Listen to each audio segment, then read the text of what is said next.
से अब इनकी मेहरबानी है ना अब मैं इसे शिकायत कराई तेरे घोड़ा काम पल्लू नहीं है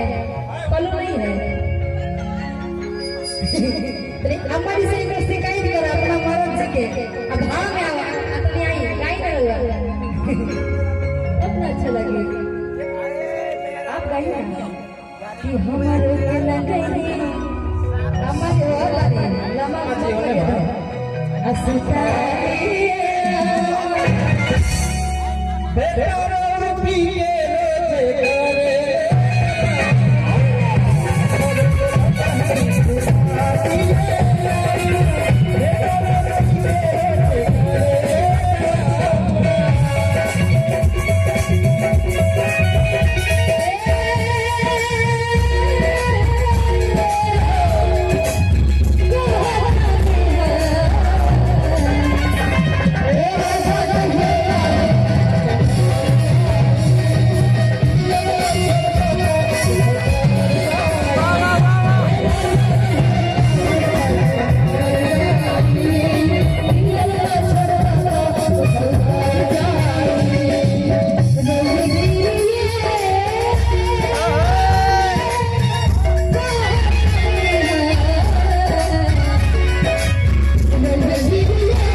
आई देखा